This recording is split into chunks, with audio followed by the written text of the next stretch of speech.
This is going to be a very basic guide to Metal Gear Online 2.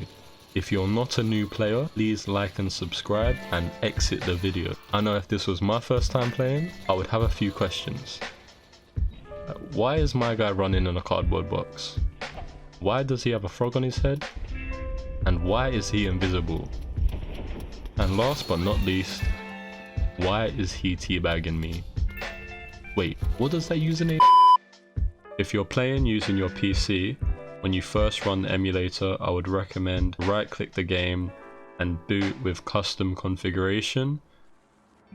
However, you can change your custom configuration depending on your PC specs and how you want the game to run.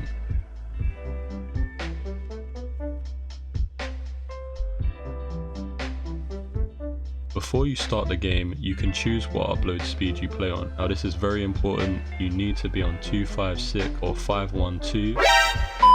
Whoa. I actually don't know why that was on 96, that's mad.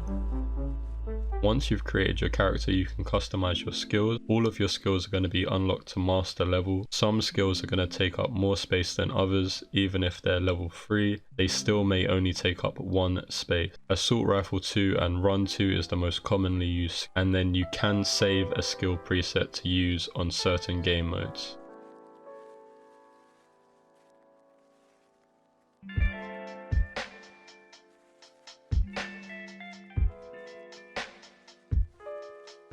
Now if you go to personal data, you can customize your character's appearance. All items and colors will be unlocked. You can also save a preset to play on certain maps. This can actually help you in certain maps as shown in the example.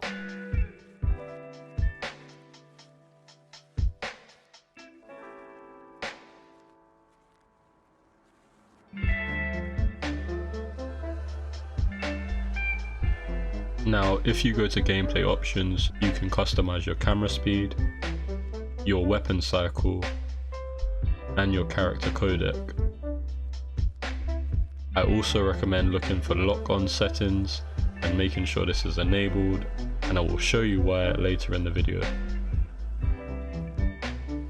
Now, once you join the lobby, you can still edit your personal data. Before you join a game, you can check the game details to see what map and modes are being played, and you can also check the player list.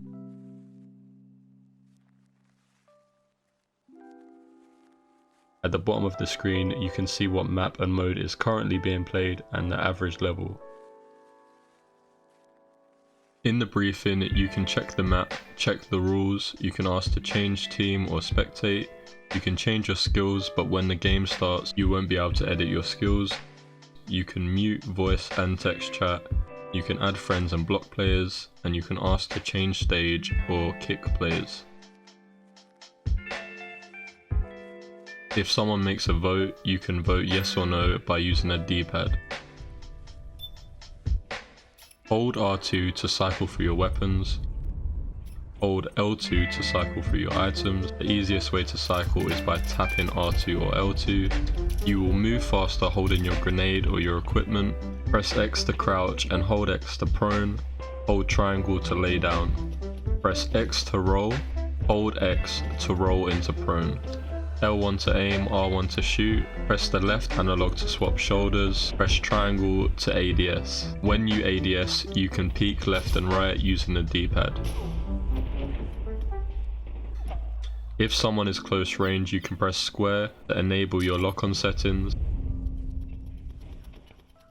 The only way to counter this is to stay still in a cardboard box.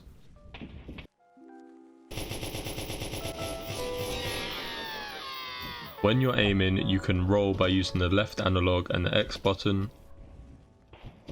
The same goes for when you're laying down.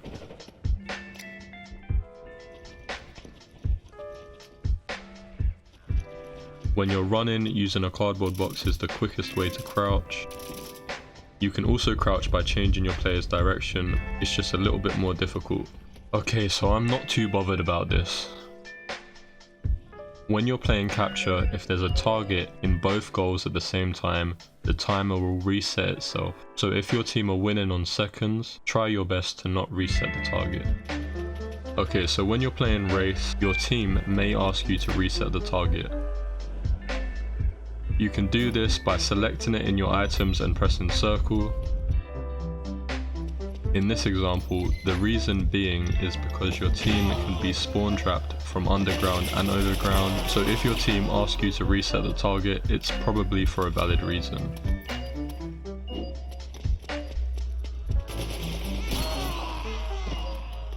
When you're playing stealth deathmatch or team sneaking, you will have stealth equipped. You will always have at least your stun knife on show. You can hide this by pressing triangle to salute or triangle to lay down. When you find someone who has stealth, they will become visible for 5 seconds. If you find one player in team sneaking, the whole team will become visible for 5 seconds.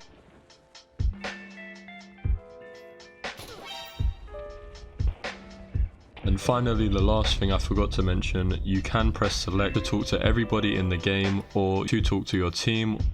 I know this was a very basic guide, but hopefully it can help some new people who are joining the game and playing for the first time. I will leave a link in the description for a tutorial on how to download and install on PC and PlayStation 3. I will also leave a link to the Discord if you need any help. Thank you for watching.